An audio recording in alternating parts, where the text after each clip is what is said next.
ஆமென். இந்த புதிய மாதத்திலும் இந்த 3வது மாதத்திலும் தேவன் நமக்கு கொடுத்த வாக்குத்தத்தம் சங்கீதம் 122:7 வாசிக்கிறோம்.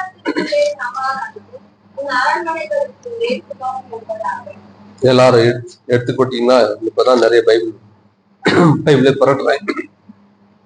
சங்கீதம் 122:7 பக்கம் 751. இன்னும் பைபிள் திருப்புற சத்தம் கேட்டுட்டு தான் இருக்குது. பைபிளை திருப்பிட்டு தான் இருக்குது. சொல்றதுக்காக அப்படியே பாதியில ஆதியாமத்திலே வாசிக்காதீங்க. எல்லாரும் எடுத்துக்கோங்க. சங்கீதம் 122:7 எல்லாரும் சேர்ந்து நாம் வாசிக்கலாம்.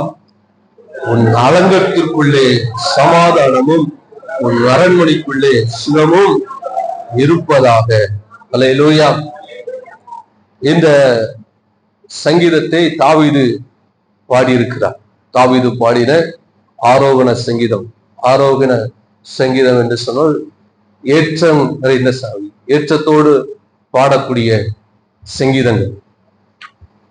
அப்படியாக இந்த இடத்துல அவன் கர்த்தருடைய ஆலயத்தை குறித்து அவன் மேன்மையாக பார்க்கிறான். கர்த்தருடைய ஆலயம் இருக்கிற அந்த எருசலேம் நகரத்தையும் அவன் மேன்மையாக பார்க்கிறான். அந்த கர்த்தருடைய ஆலயத்தையும் கர்த்தருடைய ஆலயம் இருக்கிற எருசலேம் நகரத்தையும் குறித்து அவன் பாடின இந்த பாடல்ல கர்த்தருடைய ஆலயம் இருக்கிற அந்த எருசலேம் நகரத்தை அவன் வாழ்த்தும்படியாக இதை சொல்லுகிறான். அவன் வாழ்த்தி இதை சொல்லுகிறான். உன் அலங்கத்துக்குள்ளே சமாதானமும் உன் அரண்மனைக்குள்ளே சுகமும் இருப்பதாக என்று சொல்லி அவன் கர்த்தருடைய ஆலயம் இருக்கிற எருசலேமை வாழ்த்தி சொல்லுகிறான். ஆனா நம்ம நிறைய அது ஆண்டவர் நமக்கு கொடுத்த வாக்குத்தத்தமா நம்ம அப்படியே நிறைய என்ன பண்ணிருக்கிறோம், நம்ம வீட்டுல ஆண்டவரே நமக்கு சொன்னது மாதிரி எடுத்துக்கிறோம். ஆனா இங்கே தாவீது எருசலேம் நகரத்தை அவன் வாழ்த்துகிறான். அல்லேலூயா. ஏனென்றால் அந்த எருசலேம் நகரம் தாவீதினாலே பிடிக்கப்பட்ட ஒரு நகரம். தாவீது தான் அந்த எருசலேம் நகரத்தை பிடித்தான். எபூசியர் இருக்கிறதான அந்த எபூசு பட்டணத்தை அவன் சுதந்திரித்தான். அவன் ராஜாவாய் இருந்த நாட்களிலே அந்த எபூசு பட்டணம், அதுல எபூசியர்கள் இருந்தாங்க. அதை அதுவரைக்கும் சுதந்திரிக்க முடியாம, யாரும் அதை சுதந்திரிக்க முடியாம இருந்துச்சு. அப்படிப்பட்ட கடினமான அந்த இடத்தை தாவீது என்ன செய்தான்? சுதந்திரித்தான். அவன் சுதந்திரித்த பின்பு அந்த பட்டணத்துல தேவனுடைய பெட்டி வைக்கப்பட்டிருக்கிற கூடாரத்தை கொண்டு அங்கே ஸ்தாபித்தான். அதுக்கு முன்பாக சீலோவாம்ல இருந்தது. அவன் கொண்டு போய் அதை அங்கு கொண்டு அவன் ஸ்தாபித்தான். அதற்கு பிற்பாடு சாலமோன் நாட்களிலே அந்த இடத்துல எருசலேமிலே தேவாலயம் கட்டப்பட்டதை நாம் அறிந்திருக்கிறோம். சாலமோன் தேவாலய ஆலயத்தை கட்டின பின்பு சாலமோன் ஆண்டவரை நோக்கி அவன் ஜெபிக்கிறான். அவன் ஜெபிக்கும் பொழுதுதான் கர்த்தர் இது நான் என்றென்றைக்கும் நான் தங்குகிற ஸ்தலம் என்று சொல்லி ஆண்டவர் அதுக்கப்புறம் தான் அதை அங்கீகரித்து ஆண்டவர் தங்குகிற ஸ்தலமாக, அது பரலோகத்துக்கு ஒப்பாக, பரலோகத்துக்கு சமமாக ஆண்டவர் அந்த ஸ்தலத்தை சொல்லுகிறார்.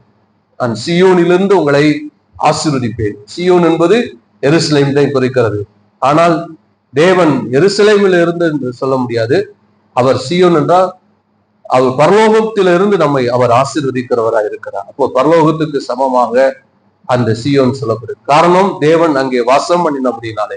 ஆகவே அந்த எருசலேம் நகரம் தேவன் அதை வாசஸ்தலமாக தெரிந்து கொண்டார். ஆனா அதுக்கு முன்பாகவே தாவீது தான் சிறைப்பிடித்த, தான் கைப்பற்றின அந்த எருசலேம் நகரத்தை குறித்து சாலமோன் நாட்களுக்கு முன்பாகதான் தாவீது இருந்தான். தாவீது குமாரன் தான் சாலமோன். சிலர் அதை கூட மாத்திரக்கூடாது. அப்போ தாவீது நாட்களில் அந்த எருசலேமை குறித்து அவன் சொல்லும் பொழுது சொல்லுகிறான், எருசலேம் அது இசைவினைப்பான அது நகரம். இஸ்ரவேலுக்கு சாட்சியாக கர்த்தருடைய ஜனங்களாகிய கோத்திரங்கள் என்ன செய்வாங்களாம்? அதை ஸ்தோத்தரிக்கிறதுக்காக போவார்கள். தாவீதுடைய வம்சத்தாருடைய சிங்காசனங்கள், நியாயசனங்கள் அங்கே வைக்கப்பட்டிருக்கிறது. எருசலேமின் சமாதானத்துக்காக வேண்டிக் கொள்ளுங்கள். உன்னை நேசிக்கிறவர்கள் சுகித்திருப்பார்கள். உன் அலங்கத்துக்குள்ளே எருசலேமை பார்த்து சொல்ல, சமாதானமும் உன் அரண்மனைக்குள்ளே சுகமும் இருப்பதாக என்று சொல்லி வாழ்த்துகிறதை நாம் பார்க்க முடிகிறது. அல்லேலூயா. அப்போ கவனிங்க, கஷ்டப்பட்டு அவன் சுதந்திரித்த அந்த நகரத்தை முதலாவது அவன் நேசிக்கிறான். அல்லேலூயா. எருசலேம் நகரத்தை தாவீது என்ன செய்தான்? அவன் நேசிக்கிறான். சொல்லுகிறான், உன்னை நேசிக்கிறவர்கள், அவன் நேசித்ததுனாலதான் அதை வாழ்த்துகிறான். அரண்மனைக்குள்ள என்ன இருக்கணும்? அரண்மனைக்குள்ள சமாதானம். உன்னுடைய அலங்கத்துக்குள்ளே சமாதானமும் அரண்மனைக்குள்ளே சுகமும் இருப்பதாக என்று அவன் நேசித்தான். முதலாவது நாம் இருக்கிற பகுதிய, நம்முடைய வாசஸ்தலத்தை, நாம் இருக்கிற அந்த ஏரியா, நம்ம இருக்கிற குடும்பம், நம்முடைய தொழில், நம் வேலை ஸ்தலம், நம்ம படிக்கிற இடம், அதை நம்ம நேசிக்க கத்துக்கொள்ளலாம். இல்லையா? நான் போன வாரம் கூட சொல்லிருந்தேன், இதே பாயிண்ட் ஷாப்ல இருக்கிற ஆள் கூட பாயிண்ட் ஷாப்ல இருக்கிற சபைகளை அவங்க அற்பமா நினைக்கிறாங்க. நான் எந்த சபையை அப்படி அற்பமா நினைக்கல. இங்க கூட இந்த ஆலயம் சீட்டு போடும்போது ஒருத்தர் வந்து, இனி உங்க சர்ச்சுக்கு நான் வந்துடுறேன் அப்படின்னாரு. எதுக்கு அப்படின்னு கேட்டேன். உங்க சர்ச்சு, நீங்க எங்க இருக்கீங்க, எந்த சர்ச் வைக்க போறீங்க? நான் அந்த இடத்துல போறேன், அங்க இன்னும் ஷெட்ல ஓலையில தான் சபை இருக்குது, ஃபர்ஸ்ட் நீ அங்க ஒழுங்கா போன்ட்டேன். ஓலையில இருந்தா உனக்கு அற்பமா தெரியுதா? நீ அங்கேயே போ. அதற்காக ஜெபம் பண்ணு, கர்த்தர் அதை மாத்துவார். அல்லேலூயா. சிலர் என்ன நினைக்கிற, நம்ம இருக்கிற இடத்தை அற்பமா பாக்குறோம். இருக்கிற இடத்தை நேசிக்க கற்றுக்கொள்ள வேண்டும். அல்லேலூயா. குடும்பத்திலும் நம்ம மனைவியோ, பிள்ளைகளையோ, கணவனையோ நம்முடைய வாழ்க்கையில முதலாவது நேசிக்க கற்றுக்கொள்ள வேண்டும். பெற்றோரையோ நேசிக்க கற்றுக்கொள்ள. நிறைய இடங்கள்ல நான் வெளியில வாக்கிங் போகும்போது, வெளியில அங்கங்க போகும்போது நான் நிறைய பாக்குறேன். சில இடங்கள்லாம் சில பெற்றோர் புதுசா சிலர் பார்க்கும்போது அப்படியே வாசல்ல நின்றுட்டு இருப்பாங்க. நல்ல வீடு, நல்ல வீடா தான் இருக்கும். வீடுலாம் ஒண்ணும், ஐயா, அந்த 2-3 வாரம் நான் இந்த என் வீட்டு பக்கத்துல ஒரு தெருவழியா போயிட்டு போகும்போது அங்க ஒரு அம்மா கூப்பிடும். ஒரு நாள் நீ என்னம்மான்னு கேட்டேன். ஐயா, பசி எடுக்கிற, பிஸ்கட் வாங்கி குடியா. சரி, பிஸ்கட் வேணுமா, பைசா வேணுமா? பைசா குடியா. சரிம்மா, போமா. பாருங்களேன், எத்தனை பெற்றோர் இப்படிலாம் பெற்றோர் நல்ல நிலைமையில இருக்கிற பிள்ளைகள் கூட தங்கள் பெற்றோரை பார்க்கறது இல்லை. இல்லையா? வயசான பிறகு பெற்றோர் நிறைய பேர் பாருங்க, அவங்க தன்மை அப்படியே மாறதான் செய்யும். சிறு பிள்ளைகளை போலதான் மாறும். முதலாவது நம்ம இருக்கிற குடும்பம், நம்ம இருக்கிற தேசம், நம்ம இருக்கிற பகுதி, இன்னைக்கு இந்தியாவில இருந்தாலும் இந்தியாவில இருக்கிற எல்லா தரப்பட்ட ஜனங்களும் இந்தியாவை நேசிப்பது கிடையாது. இந்தியான்னு சொன்னாலும், இந்தியாவை பேரை சொல்லிட்டு உச்சரித்தாலும், இந்தியா பிளாக் என்ன கொடியை பச்சை குத்தி இருந்தாலும் நிறைய பேருக்குள்ள இந்தியாவின் பற்று கிடையாது. ஆனா கிறிஸ்தவர்களா இருக்கிற நமக்கு நம்முடைய தேசத்தை கொடுத்த பற்று நமக்கு அவசியம். அல்லேலூயா. முதலாவது தேச பற்று நமக்கு இல்லைன்னா நாம தேசத்துல இருந்து அர்த்தம் கிடையாது. தேசம் நமக்கு என்ன செஞ்சது? தேசத்தினால எனக்கு என்ன பிரயோஜனம்? தேசம் எனக்கு அந்த அரசாங்கம், எந்த அரசாங்கம் வந்தாலும் எனக்கு ஒண்ணும் நடக்க போறதில்ல, எந்த அரசாங்கம் வந்தா எனக்கு என்ன, இந்த ஒரு போக்கு நமக்குள்ள இருக்கக்கூடாது. கிறிஸ்தவர்களுக்குள்ள சில கிறிஸ்தவர்கள் இருக்கிறாங்க, ஓட்டே போட மாட்டாங்க. ஏன்னா அவங்க குடியிருப்பு பரலோகம், அப்ப இங்க இருக்கவே கூடாது. பரலோகத்துல என் குடியிருப்புன்னா அப்ப இங்க இருக்கணும். இருக்கிறாங்க, அப்படிப்பட்ட ஆட்கள் இருக்கிறாங்க. ஒரு இடத்துக்கு போயிடணும், அங்க மெஜாரிட்டி நிறைய கிறிஸ்தவர்கள் இருக்கிறாங்க. ஆனா பாத்தீங்கன்னா ஓட்டு வேற பக்கம் போகுது. ஏன் அப்படின்னா கிறிஸ்தவர்கள் அங்க ஓட்டே போட்டது கிடையாது. இதான் காரணம். அல்லேலூயா. அதாவது தேசத்தை நாம் நேசிக்கிறவர்களா இருக்கணும். உன்னை நேசிக்கிறவர்கள் சுகித்திருப்பார்களாக. தேசத்தை நேசித்தாதான் நாம் தேசத்துல சுகித்திருக்க முடியும். அல்லேலூயா, அல்லேலூயா. நம்முடைய குடும்பம் எப்படிப்பட்ட நிலையில இருந்தாலும் அதை நேசிக்கணும். நான் வேலை செய்யற ஸ்தலம், நான் படி என்ன போட்டு வேலையை போட்டு கொள்றான், என்ன மனுஷன், இப்படி வேலை, இப்படி கஷ்டம். நேசிக்க கற்றுக்கோங்க. எனக்கு என்ன என் குடும்பம் இவ்வளவு, என் தாய் சரியில்லை, எங்க அம்மா சரியில்லை, எங்க அப்பா சரியில்லை, அவங்க எனக்கு என்ன சம்பாதிச்சு வச்சுட்டு போனாங்க. நேசிக்க கற்றுக்கோங்க. அவன் பிள்ளை எவ்வளவு தவறு பண்ணாலும் சில நேரங்களை விட்டு கொடுக்க மாட்டாங்க, நேசிக்கிறதுனால. அதே போலது அல்லேலூயா. நேசிக்கலன்னா குறை கண்டிப்பா நமக்கு தெரியும், குறைதான் தெரியும், குற்றம்தான் தெரியும். அதான் வேத வசனம் பவுலுக்கு கவிதெல்லாம் அருமையா அதுல நேசிக்கிறவர்கள் சுகித்து பாரலாம். நேசித்தாதான் சுகமா இருக்க முடியும். அல்லேலூயா. அதே போல சொல்றான், உன் அலங்க அதுக்கு எருசலேமின் சமாதானத்துக்காக என்ன செய்யுங்க, வேண்டிக் கொள்ளுங்கள். முதலாவது நாம் வெறுக்கிற பகுதியை, அதே மாதிரி இந்த சல சபை, இது நாம தெரிந்து கொண்டு வந்தது கிடையாது. எத்தனை பேர் சொல்ல முடியும், இந்த சபை நான் தான் இந்த சபைக்கு வரணும் வைராக்கியம் வந்தேன்னு சொல்ல முடியுமா? கிடையவே இருக்கு. அப்படி ஒரு சிலர் 1-2 பேர் சொல்லலாம். ஆனா பெரும்பாலும் நம்ம இந்த இடத்துக்கு கொண்டு வந்தவர் கர்த்தர். அல்லேலூயா. ரட்சிக்கப்படுவதில் அனுதினமும் கர்த்தர் சபையிலே கூட்டி சேர்க்கிறார். கர்த்தர் தான் என்ன இந்த சபைக்கு கொண்டு வந்தார். அப்படின்னா இந்த சபையை நான் நேசிக்கிறேன். அல்லேலூயா. சபையை நேசிக்கணும். நம்ம இருக்கிற சபை, இந்த சல சபை என்ன நிலையில இருந்தாலும் நேசிக்கிறதா இருக்கும். அடுத்தது அதற்காக ஜீவிக்கிற மனநிலை வேணும். அதான் முதலாவது. அதுல வசனங்கள் அல்ல, அந்த வசனத்தின் முற்பகுதி ஃபர்ஸ்ட் இப்படி சொல்லியிருந்தாலும் முதலாவது நேசிக்கிற மனப்பான்மை வேணும். 2வது அதுல சொல்லப்பட்டிருக்கிறது, எருசலேமின் சமாதானத்துக்காக நேசியுங்கள், வேண்டிக் கொள்ளுங்கள். ஜீவிக்கிற அனுபவம் வேணும். எந்த இடத்துல நாம் இருக்கிறோமோ அதான் சொல்ல, தேசத்தை நேசித்தாதான் நம்மளால ஜெபிக்க முடியும். அதனாலதான் அதை சொன்னேன். தேசத்தை நேசித்தாதான் என்ன செய்ய முடியும்? தேசத்துக்காக. இன்னைக்கு நம்முடைய தேசத்துல இருக்கிற பல காரியங்களுக்காக நாம் அதிகமா ஜெபிக்கணும். தேசத்துடைய மாற்றம் இன்னைக்கு கிறிஸ்தவர்களாகிய நம்ம கையில தான் இருக்கு. எத்தனை பேர் அதை உணர்றீங்க? நீங்க தயவு செய்து தேசத்தை குறை சொல்லாதீங்க. பிசாசு உங்களுக்குள்ள தவறான மனநிலைய, தவறான பார்வைய, தவறான கண்ணோட்டத்தை கொண்டு வந்து கொண்டிருக்கிறான். தேசத்தை மாற்றக்கூடிய ஒரு அதிகாரத்தை, வல்லமைய கர்த்தர் நம்முடைய கரத்துல கொடுத்திருக்கிறார். எத்தனை பேர் விசுவாசிக்கிறீங்க? ஜெபம் என்கிற ஆயுதம், இந்த தேசத்தை மாற்றக்கூடிய வல்லம் அதுக்கு இருக்கு. அல்லேலூயா. நீங்க ஜெபிக்கும் பொழுது நீங்களும் நானும் எந்த ஆட்சி வரட்டும், எந்த கட்சி வேணா ஆட்சி செய்துட்டு போகட்டும், அதை பத்தி நமக்கு கவலை இல்லை. நம்ம எந்த கட்சியோ எந்த ஆட்சியாளரை சார்ந்தவர்கள் கிடையாது. ஆனால் ஒரே ஒரு காரியம், நம்முடைய தேசம் ஆசீர்வாதமா இருக்கணும்னா நீங்களும் நானும் தேசத்துக்காக, ஆட்சியாளர்களுக்காக ஜெபிக்க வேண்டும். பரிசுத்த பவுல் அதான் சொல்லுகிறார், நீங்க அமைதியுள்ள போஜனம் பண்ணும்படிக்கு என்ன செய்யணுமா? ஆளுகை செய்கிற எல்லாவர்களுக்காகவும் ஜெபம் பண்ணுங்க. தேசத்துக்காக நல்லா ஜெபிக்கணும். கண்ணீரோடு ஜெபம் பண்ணுங்க, பாரத்தோடு ஜெபம் பண்ணுங்க.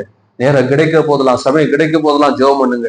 எவ்வளவு நேரம் தேசத்துக்காக உங்களால ஜெபிக்க முடியுமோ, தேசத்தின் ரட்சிப்புக்கு மாத்திரமல்ல. ஏன்னா தேசத்துல இன்னைக்கு பாவங்கள் பெருகி கொண்டு இருக்கிறது, அக்கிரமம் அநியாயங்கள் பெருகி கொண்டு இருக்கிறது.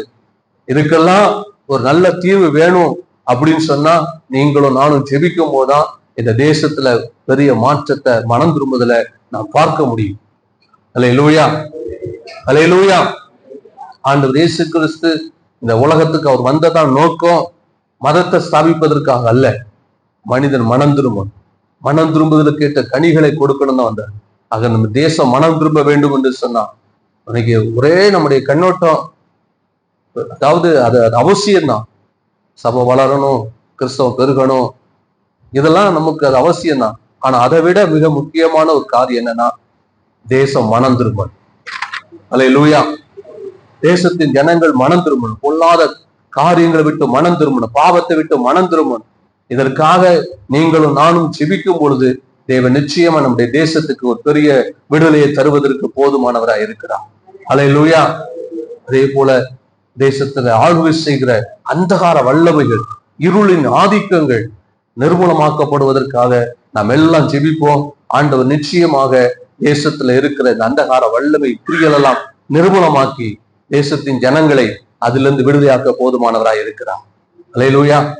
தேசத்தின் சுதந்திரத்துக்காக எவ்வளவு பேர் பாடுபட்டாங்க.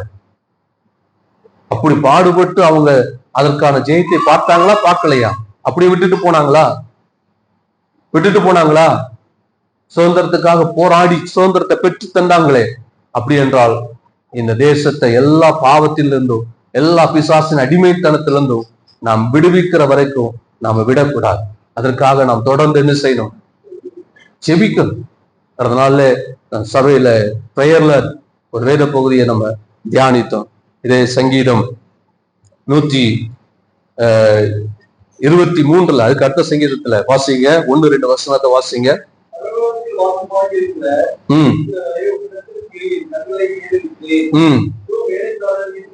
வேலைக்காரரின் கண்கள்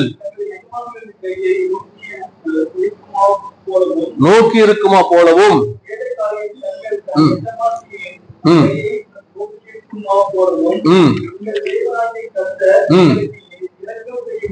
இரக்கம் செய்யும் வரைக்கும். அல்லேலூயா, அல்லேலூயா.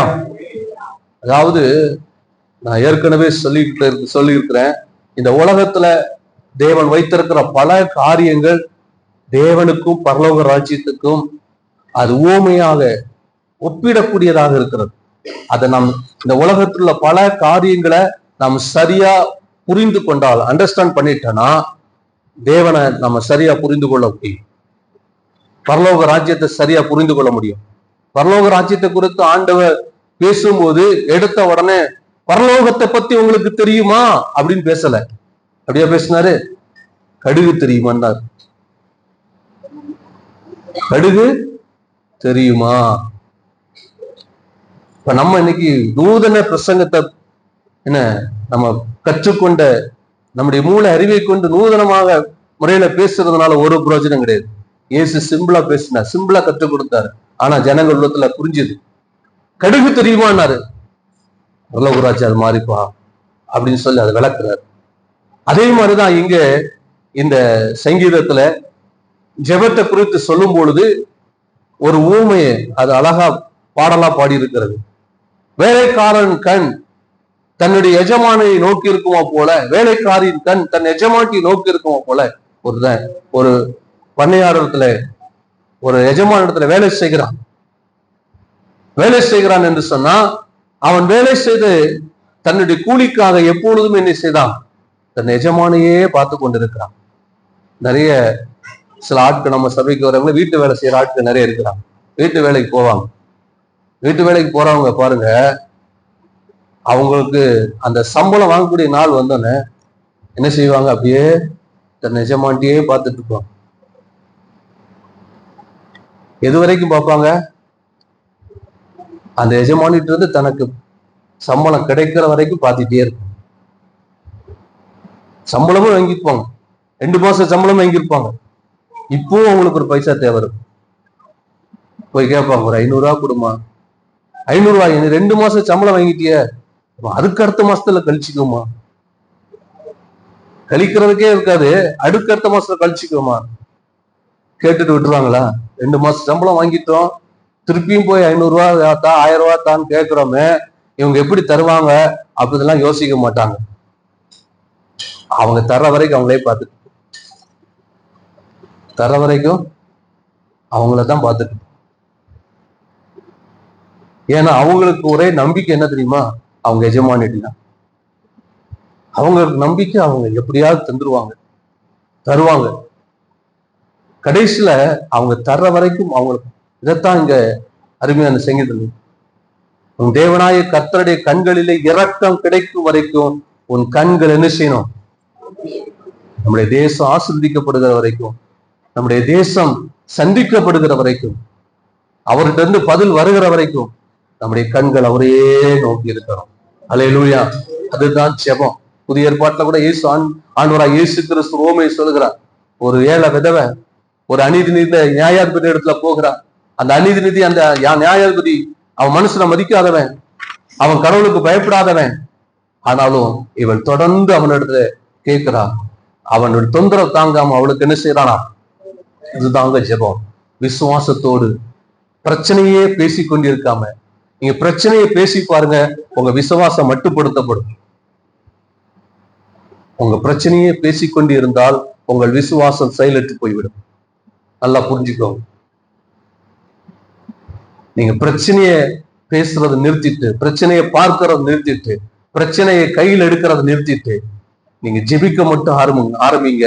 உங்க பிரச்சனை எல்லாம் மாறிடும். எத்தனை பேர் விசுவாசிக்கிறீங்க? அன்னைக்கு ஒரு இதை வாசி, ஒரு பூட்டு உருவாக்கப்படும் போது அந்த பூட்டுக்காக சாவியும் உருவாக்கப்படுகிறது. ஒரு மனிதன் ஒரு பூட்டை உருவாக்கும் போது என்ன செய்யறான்? பூட்டுக்கான சாவியும் சேர்த்து. அப்ப எந்த பிரச்சனைக்கும் தீர்வு இல்லாம இல்லை.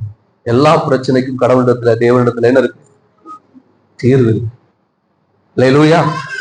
ஒரு பிரச்சனையை தேவன் உங்களிடத்துல அனுமதிக்கும் போதே அதற்கான தீர்வு அவருக்கு தெரியும். தீர்க்க முடியாத பிரச்சனை தான் பாவம். அதுல இருந்தே தீர்வை தந்துட்டாரு. வேற தீர்க்க அவருக்கு என்ன பிரச்சனை? அவருக்கு முடியாத காரியம் என்ன இருக்கு? அல்லேலூயா.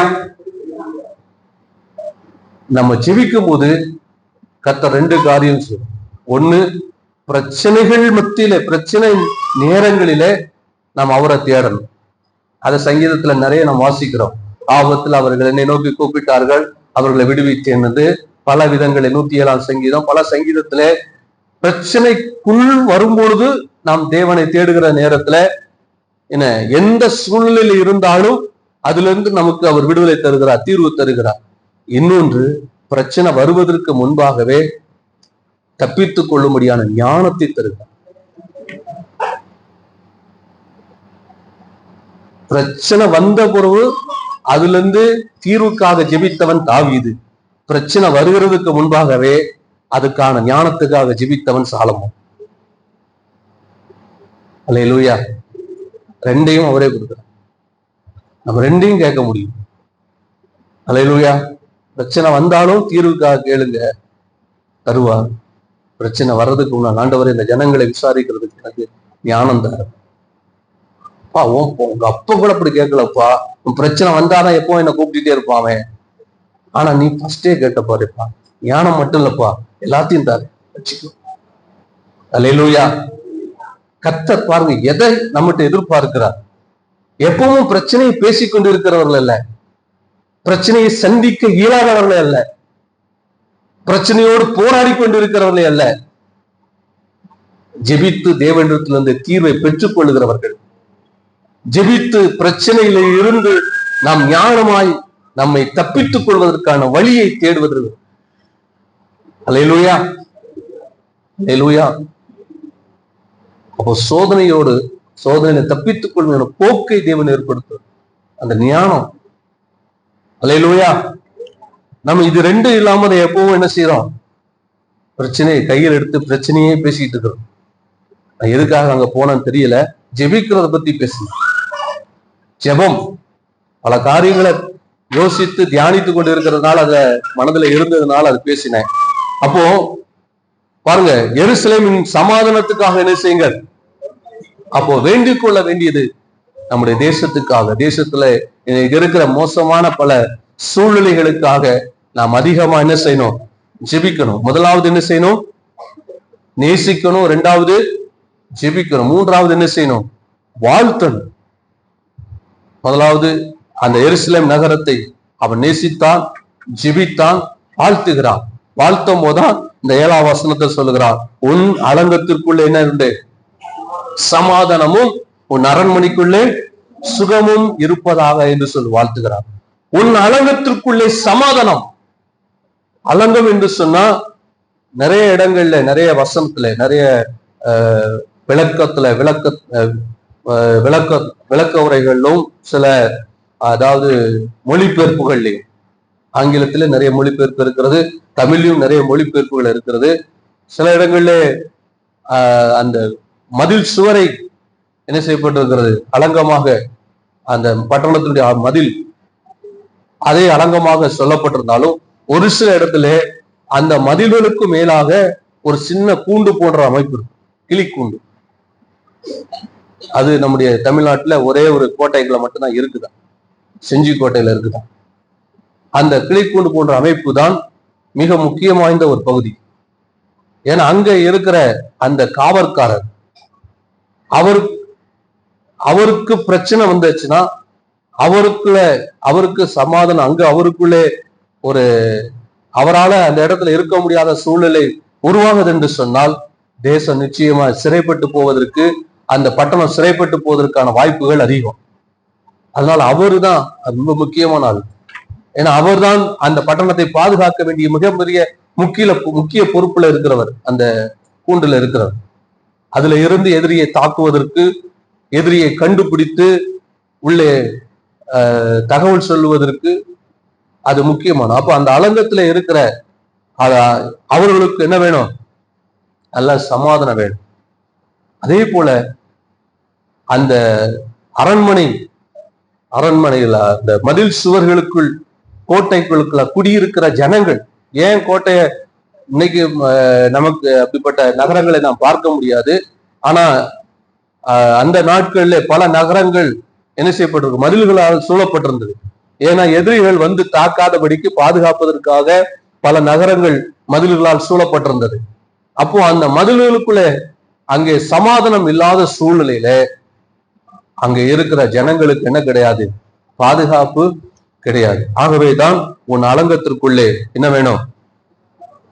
சமாதானம் உண்டாவதாக என்று வாழ்த்துக்கிறான். அல்லேலூயா. ஏன்னா எதிரி வந்தா எதிரியை வீழ்த்துவதற்கு அவன் கலங்கிடக்கூடாது. பிரச்சனை வந்தா கலங்கிடக்கூடாது. தைரியமா நின்று போராட வேண்டியவர்கள் மதில்ல இருக்கிறவர்கள், காவல்காரர்கள். அவர்களுக்கு தான் மிகுந்த தைரியம் என்பது வேற, சமாதானம் என்பது வேற. சமாதானம் இருந்தாதான் தைரியமே வரும். சமாதானம் இருந்தா எதையும் தைரியமா நின்று என்ன செய்வோம்? ஃபேஸ் பண்ணுவோம். தைரியம் சமாதானம் இல்லான்னு வச்சுங்களேன், ஒரு கலக்கம் இருந்தனால எவ்வளவு பெரிய பிரச்சனையை சந்திக்கிற மனிதன் கூட சின்ன கலக்கம் வந்தா விழுந்து போயிடுவான், சோர்ந்து போயிடும். அல்லேலூயா. அவன் சொல்லுவான், பல பிரச்சனைகளை சந்திச்சாலு ஒரு சின்ன பிரச்சனை விழுந்துட்டானா அந்த சின்ன பிரச்சனையில் அவனுக்கு கலக்கம் வந்துருச்சு, சமாதானம் இல்லை. அதனாலதான் ஆண்டவர் இயேசு கிறிஸ்து அவர் பரமேறி போறதுக்கு முன்பாக, அவர் மரிப்பதற்கு முன்பாக தம்முடைய சீசர்களை பார்த்து சொல்லுகிறார். யோவான் சுவிசேஷம் 14ஆம் அதிகாரத்துல நாம் வாசிக்கும் பொழுது, யோவான் 14ஆம் அதிகாரம் 27ஆம் வசனத்துல வாசிங்க. 1ஆம் வசனம் வாசித்து 27 வாசிங்க. யோவான் 14:1 வாசிங்க. உங்கள் இருதயம்.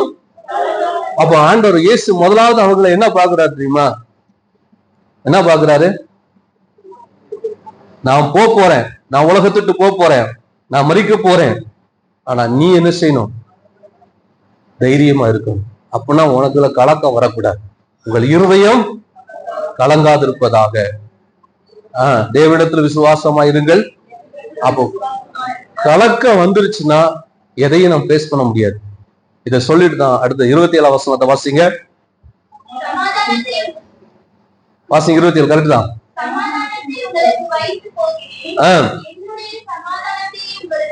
ஆண்டவர் சொல்றாரு பாருங்க, எந்த சமாதானத்தை உனக்கு நான் கொடுக்கிறேன், என்கிட்ட இருக்கிறத கொஞ்சம் பிச்சு கொடுக்கிறேன், இல்ல எனக்கு நிறைய இருக்கிறதுல அப்படின்லாம் இல்ல, என்னுடையதே நான் உனக்கு கொடுத்துட்டு போறேன்பா. படகுல பிரயாணம் பண்ணி கொண்டு இருக்கிறார்கள். திடீரென்று சீஷர்கள் எல்லாம் பிரயாணம் பண்ணிட்டு இருக்கிறாங்க. திடீரென்று பார்த்தா கடல் கொந்தளிக்கிறது, காற்று பலமா வீசுகிறது. இயேசு எங்க, இயேசு எங்க, இயேசு எங்கன்னு தேடுறாங்க சீஷர்களாம். அவர் பின்னால ஒரு இடத்துல நல்லா பெட்டை போட்டு தூங்கிட்டு இருக்கிறார். ஏன்னா அவ்வளவு பிரச்சனையிலும் அவருக்குள்ள என்ன கிடையாது? கலக்கம் கிடையாது, ஒரு சமாதானம் அவருக்குள்ள இருந்துச்சு. என்ன நடந்தாலும் தேவன் என்னோடு இருக்கிறார், எனக்கு ஒண்ணு நடக்காது. அல்லேலூயா. இதுவரைக்கும் என்ன நடந்தாலும் ஒண்ணு நடக்கலல்ல, என்ன நடந்தாலும் ஒண்ணு நடக்கலல்ல. புரியுதா புரியலையா? போன வாரத்துல கூட வாசிச்சோம். ஏசாயால வாசிக்கும் பொழுது, ஏசாயாலயா ஏதோ ஒரு பகுதியில் நம்ம வாசிச்சோம். என்ன எவ்வளவோ நம்ம வாழ்க்கையில துன்பங்கள் வந்த பொழுதும் இன்னும் நம்ம நிர்மூலமாக அது இருக்கணும். பார்த்தீங்களா? அல்லேலூயா. என்ன நடந்தாலும் நம்மளை எதுவுமே சேதப்படுத்தாம இருக்கிறதுக்கு காரணம் நம்ம அழைத்த தேவன் நம்மோடு கூட இருக்கிறதுனால. எத்தனை பேர் விசுவாசிக்கிறீங்க? சில நேரங்களை கலங்கி போகிறோம். பிரச்சனைகள், தேவைகள், போராட்டங்கள், பலவீனங்களை கண்டு கலங்கி போகிறோம். ஆனா எல்லா சூழ்நிலையிலும் கர்த்தர் நமக்குள் பெரிய சமாதானத்தை ஆண்டவர் வைக்க விரும்புகிறார். அல்லேலூயா. இந்த சமாதானம் என்பது உலகத்தினால் கொடுக்கிற சமாதானம் அல்ல. எந்த சூழ்நிலையும் கலங்காமல் தைரியமா இருக்கக்கூடிய ஒரு சமாதானம். இது இருந்தாதான் அடுத்த எந்த பிரச்சனையும் நம்மளால பேஸ் பண்ண முடியும். அல்லேலூயா. இதைத்தான் ஆண்டவர் சொல்லுகிறார். சமாதானத்தை விட்டு மறுபடியும் வாசிக்கலாம். யோவான் 14:27. சமாதானத்தை உங்களுக்கு வைத்து விட்டு போகிறேன், என்னுடைய சமாதானத்தையே. பாருங்க என்ன சொல்றாரு? என்னுடைய சமாதானத்தையே. அப்போ ஆண்டவர் இயேசு கிறிஸ்து நமக்கு கொடுக்கிற சமாதானம் எப்படிப்பட்ட சமாதானம்? அவருடைய சமாதானம். அவருடைய சமாதானம் என்பது எந்த சூழ்நிலையிலும் நம் தைரியத்தை விட்டு விடாதபடிக்கு தைரியமா இருப்பதற்கான தெய்வ சமாதானம். அல்லேலூயா. நம்முடைய ஆண்டவராய் இயேசு கிறிஸ்து பழைய ஏற்பாட்டிலையும் புதிய ஏற்பாட்டிலையும், ஆண்டவராகிய தேவன் பழைய ஏற்பாட்டிலையும் புதிய ஏற்பாட்டிலையும் பல இடங்களிலே சமாதானத்தை குறித்த வாக்கு தத்தங்கள், சமாதானத்தை குறித்த பல காரியங்களை சொல்லியிருக்கிறாரா இல்லையா? சொல்லியிருக்கிற எல்லாத்தையும் நம்ம பார்க்கறதுக்கு நேரம் இல்லை. ஒரு சில வசனங்களை மட்டும் வாசிக்க விரும்புகிறேன். ஆதியாகமம் 49ஆம் அதிகாரம் 10ஆம் வசனம் வாசிங்க. ஆதியாகமம் 49:10.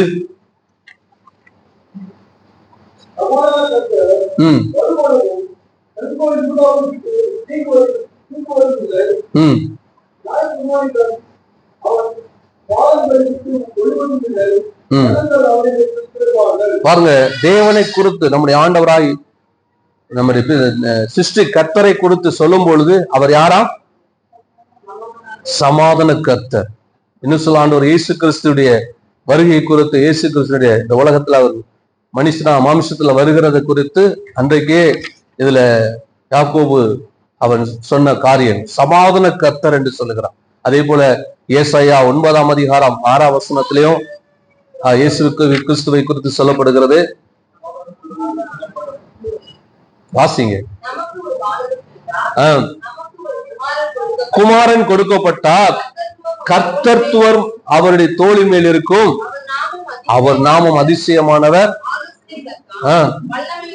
தேவன், சமாதான பிரபு. அல்லேலூயா. நம்முடைய தேவனுக்கு கொடுக்கப்பட்ட ஒரு பேர் சமாதான கர்த்தர், சமாதான பிரபு. அதனால்தான், அதாவது ஏற்கனவே நான் சொல்லி இருக்கிறேன், அவருடைய கிரியை வைத்து நாம் அவரை சொல்லுவதில்லை, அவருக்குள் இருக்கிற தன்மையை வைத்தான் சொல்கிறோம். ஆகவே தேவனுக்குள் இருக்கிற தன்மை, தேவன் கடவுள் சிருஷ்டி கர்த்தர், அவர் யார் என்றால் அவர் சமாதான கர்த்தர், சமாதான பிரபு. அல்லேலூயா. உலகத்திலே பல கடவுள்கள், பல தெய்வங்கள் இருக்கிறது என்று சொல்லப்பட்டாலும் நம் ஆராதிக்கிற தேவன் சிருஷ்டி கர்த்தராய் ஒருவர் மாத்திரமே சமாதான கர்த்தர், அவர் மாத்திரமே சமாதான பிரபு. அல்லேலூயா. அதனாலதான் சொல்றார், எப்பா சமாதானம் என்பது வேற எங்கிருந்து நான் கொடுக்கலப்பா, என்கிட்ட இருக்கிற நான் சமாதான கர்த்தர், நான் சமாதான பிரபு, என்னுடைய சமாதானத்தை நான் என்ன செய்கிறேன், உனக்கு கொடுக்கிறேன். கலங்காத, உங்கள் இருதயம் கலங்காது இருப்பாங்க. நான் போறேன், நான் மரிக்க போகிறேன், ஆனாலும் நான் உங்களுக்கு கொடுக்க போகிற ஒரு வெகுமதி என்ன தெரியுமா? என்னுடைய சமாதானத்தை நான் உங்களுக்கு கொடுத்து போறேன். இன்னைக்கு ஆண்டவர் நமக்குள்ளே பெரிய சமாதானத்தை தந்திருக்கிறார். கொடுத்திருக்கிறாரா இல்லையா? கொடுக்கலனாலும் பெற்றுக்கொள்ளுங்க, ஏன்னா அவர் வாக்கு பண்ணியிருக்கிறார். அல்லேலூயா. வருத்தப்பட்டு பாரம் சுமக்கிறவர்களே, நீங்க எல்லாரும் என்னிடத்துல வாருங்க, உங்களுக்கு நான் என்ன செய்வேன், சமாதானத்தை ஆண்டவர் தருவேன் என்று வாக்கு பண்ணியிருக்கிறார். இன்னும் நிறைய வசனங்கள் இருக்கிறது, வாசிக்கலாம். சங்கீதம் 147:14 வாசிங்க. சங்கீதம் 147:14. அவர் உன் எல்லைகளை உங்க வீடு, அதாவது கவனிங்க, நீங்க உங்களுக்குள்ள மட்டும் இல்ல, உங்க எல்லைகளையும், உங்க வீடு, குடும்பம், வேலை ஸ்தலம், உங்களுக்கு உண்டான சகலத்தையும் அவர் என்ன செய்றார்? சமாதானம் உள்ளதாய் மாற்றுகிற தேவன். எத்தனை பேர் விசுவாசிக்கிறீங்க? நிறைய நேரங்கள்ல நமக்குள்ள மட்டும்தான் சமாதானம் இருக்குன்னு நம்ம எதிர்பார்க்கணும். சமாதானத்தை தருகிற தேவன் நமக்கு மட்டும் கொடுக்கறதில்ல, நம்முடைய குடும்பத்துக்குள்ளே ஒரு சமாதானத்தை கொடுக்கிறார். உன் அரண்மனைக்குள்ளே, உன் அலங்கத்துக்குள்ளே, அலங்கம் என்று சொல்லும் பொழுது அந்த பட்டணம், நீங்க எதற்காக ஜெபம் பண்ணீங்க? உங்க குடும்பத்தை நேசிச்சு குடும்பத்துக்காக ஜெபம் பண்றீங்களா? எத்தனை பிரச்சனை இருந்தாலும் உங்க குடும்பத்துல தேவன் சமாதானத்தை கட்டளையிடுவார். எத்தனை பேர் விசுவாசிக்கிறீங்க? பிரச்சனையை கையில் எடுக்காம நீங்க ஜெபம் பண்ணி பாருங்க. பல பிரச்சனைகள் உங்கள் குடும்பத்துல இருந்தாலும் ஆண்டவர் உங்க குடும்ப எல்லைகளுக்குள்ளே சமாதானத்தை தருகிறார். சமாதான பிரபு, சமாதான கர்த்தர். அல்லேலூயா. வேலை ஸ்தலத்துல நான் 10 வருஷம் வேலை செய்தேன். பல பிரச்சனைகள் அங்க சந்திச்சேன். ஆனா ரட்சிக்கப்பட்ட பிறகு அங்க பல எதிர்ப்புகள், பிரச்சனைகள் இருந்தது, உண்மைதான். ஆனாலும் தினமும் காலையில 3 மணிக்கு எந்திரிச்சு சர்ச்சுக்கு போயிட்டு ஜெபம் பண்ணிட்டு வருவேன். எதுக்குன்னா, நான் ஜெபம் பண்ணாம போனா அங்க பல பிரச்சனைகளை சந்திக்கும் பொழுது என்னால அதை மேற்கொள்ள எனக்கு இது பண்ண முடியாது. அந்த பிரச்சனைகளை என்னால ஃபேஸ் பண்ண முடியாது. அப்போ நான் ஜெபித்துட்டு போகும்போது பல பிரச்சனைகள் வந்தாலும் எதையும் கட்ட கவலைமான சமாதானமா இருக்க கர்த்தர் உதவி செய்வார். அந்த வேலை அந்த எல்லைகளுக்குள்ள தேவன் ஒரு பெரிய சமாதானத்தை தர போதுமானவர் அந்த. அதே போல உங்களுக்குள்ளும் கர்த்தர் உங்க எல்லைகளுக்கு சமாதானத்தை தருவார். எத்தனை பேர் விசுவாசிக்கிறீங்க? இதுவரைக்கும் உங்க எல்லைகளுக்குள்ள சமாதானம்ல இருக்கிறீங்களா? உங்களுக்குள்ள சமாதானம்ல இருக்கிறீங்களா? நீங்க சமாதானத்தை நாடுங்க, நீங்க சமாதானத்தை கேளுங்க. அவர் உங்க எல்லைகளுக்குள்ள சமாதானத்தை தருகிறவரா இருக்கிறார். அல்லேலூயா. இன்னும் நாம் அதை நாடணும், அதை தேடணும்னு சொல்லி கூட பல வசனங்களை பரிசுத்த பவுல் மூலமா ஆண்டவர் நமக்கு வலியுறுத்துகிறார். 1 பேதுரு 3ஆம் அதிகாரம் 11ஆம் வசனத்தை வாசிங்க. 1 பேதுரு 3:11.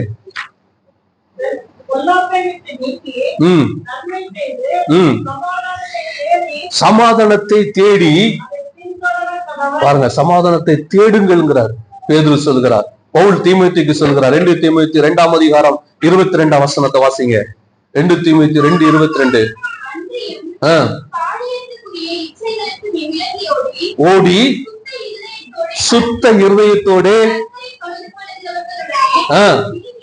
நீதியையும் விசுவாசத்தையும் அன்பையும் சமாதானத்தையும் அடையும்படி நாடு. சமாதானத்தை நாடு, தேடுங்கிற. இன்னைக்கு நம்ம ஏன் சமாதானம் இல்லாம இருக்கிறோம்னா, என்ன செய்யறதுல பணத்தை தேடுறோம், என்ன படிப்பை தேடுறோம், செல்வாக்க தேடுறோம், ஆஸ்தியை தேடுறோம். எதை தேடுறதில்ல? அதனாலதான் சமாதானம் இல்லை. எல்லாம் சில நேரங்களில் இருக்கும், அது இருக்காது. ஆனா அதை மட்டும்தான் நம்ம வாழ்க்கையில எப்பொழுதும் கைப்பற்றி கொள்ள வேண்டும். பணம் தேவைதான், ஆஸ்தி தேவைதான், எல்லாமே தேவைதான். ஆனா அதை விட நம்ம அதிகமாய் கைப்பற்றி கொள்ள வேண்டியது, உறுதியாய் நம்ம வாழ்க்கையில நாம் பாதுகாக்க வேண்டியது என்ன தெரியுமா?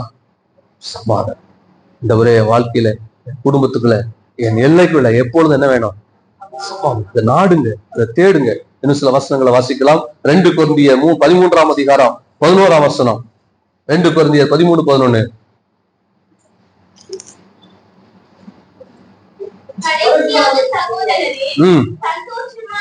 இருங்கள், பொருந்துங்கள், அடையுங்கள், இருங்கள், சமாதானமா இருங்கள்.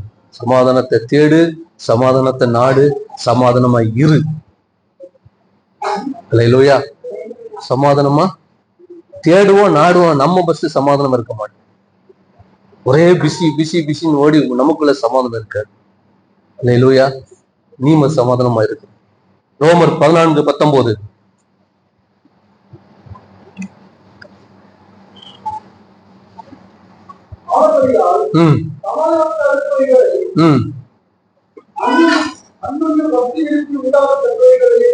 பாருங்க, எதை தேடணுமா?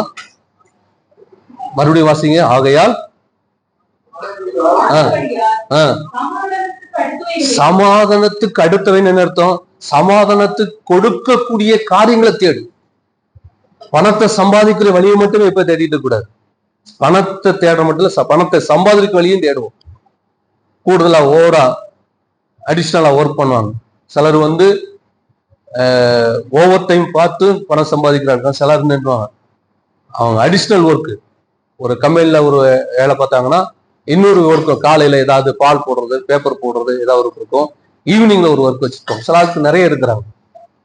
இந்த தம்பி எப்போதும் சொன்னார், நான் காலேஜ் போயிட்டு என்ன பண்றேன், பார்ட் டைம் ஜாப் போறேன்.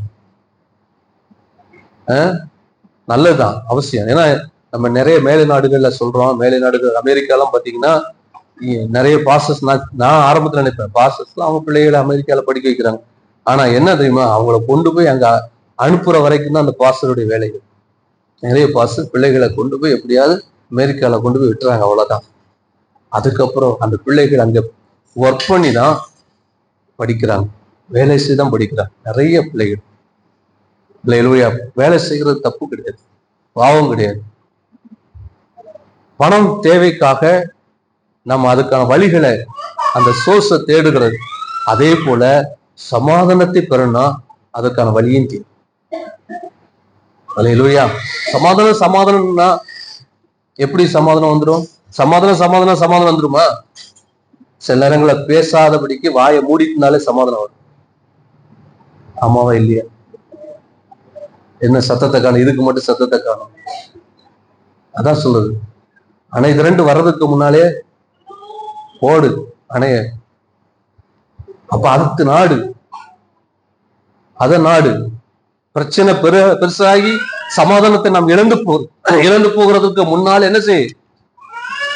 பிரச்சனை பெருசாகி நான் தான் என்ன அப்படின்னு காட்டுறதுக்கு முன்னால ரெண்டு பேருக்குள்ள சமாதானமா நம்ம போயிட்டா நல்லதுன்னு நினைச்சு நம்ம செயல்பட்டா அந்த பிரச்சனையை பெருசாக்காம விட்டுருவோம். அதான் பவுல் சொல்லுகிறார், உன் சகோதரருக்குள்ள பிரச்சனை இருந்தா ஏன் நீ போட்டுக்கு போற, நீனே தீர்த்துக்கோ. ஏன் அது எப்படி தீர்க்க முடியும்? நான் என் பக்கத்துல உள்ள மற்றவங்களோடு நம்ம சமாதானம் போகாம நம்ம பிரச்சனை தீராது. அல்லேலூயா. அதுல என்ன சொல்லியிருக்கு? நல்லா அந்த வசனத்தை நீங்க வாசித்து பாருங்க. என்ன சொல்லியிருக்கு? சகிக்காம இரு. நீ சகிக்க, உனக்கு விட்டு கொடுக்க முடியல, சகிக்க முடியல, உன் சகோதரனுக்காக விட்டு கொடு, சகி. அப்பதான் உன்னால என்ன முடியும்? சமாதானம் இருக்க முடியும். அல்லேலூயா. இழப்ப சந்திச்சானா பரவாயில்ல, போய் பாரு, விட்டு கொடு, கர்த்தர் பார்த்துக்குவார். ஒருத்தன் விரோதி உன 1 மைல் தூரம் கூப்பிட்டா 2 மைல் தூரம் போ, இந்த கணத்துல அடிச்சு அந்த கணத்துல காட்டுன்னு ஏன் சொல்றாரு? சமாதானம் இருக்கிறது தான் சொல்றேன். அல்லேலூயா. நீ எங்கெல்லாம் உங்களை விட்டு கொடுக்காம இருக்கீங்களோ அங்கெல்லாம் சமாதானத்தை இழக்கிறீங்க. உங்களுக்காக சொல்லல, நான் அனுபவிச்சதை சொல்றேன். எங்கெல்லாம் நம்ம விட்டு கொடுக்காம அங்கெல்லாம் சமாதானத்தை இழக்கிறவங்க. சமாதானத்துக்கு ஏதுவான வழிகள். மறுபடியும் இந்த வசனத்தை வாசிங்க. அடுத்தவைகளையும் என்ன செய்யணுமா? நாடு. சமாதானத்துக்கு அடுத்தது என்ன? சமாதானத்துக்கு தரக்கூடிய காரியங்கள், அத நாடு. அல்லேலூயா, அல்லேலூயா. அப்பொழுது எல்லா புத்திக்கும் மேலான தேவ சமாதானம் உள்ள இருதயத்தை ஆளக்க. நிறைய வசனங்கள் இருக்கு. உன் அரண்மனைக்குள்ளே, உன் அலங்கத்துக்குள்ளே சமாதானம் வரணும்னா முதலாவது நேசிங்க, ஜெபம் பண்ணுங்க, அந்த சமாதானத்தை என்ன செய்யணுங்க? அதை தேடுனுங்க, நாடுங்க. அந்த சமாதானத்துக்கு ஏதுவான காரியங்களை அதுக்கு முயற்சி பண்ணுங்க. கர்த்தர் உங்களுக்குள்ளே, உங்கள் அரண்மனைக்குள்ளே, உங்க எல்லைகளுக்குள்ளே அவர் சமாதான கர்த்தர் சமாதானத்தை தருவார். கண்களை மூடி ஜெபிப்போமா? ஹல்லேலூயா. ஷபலா தியாந்தர அதிகா ஹாந்தியாரோ ரூகாதரலா ஷருபதியாந்தர அதிகரபா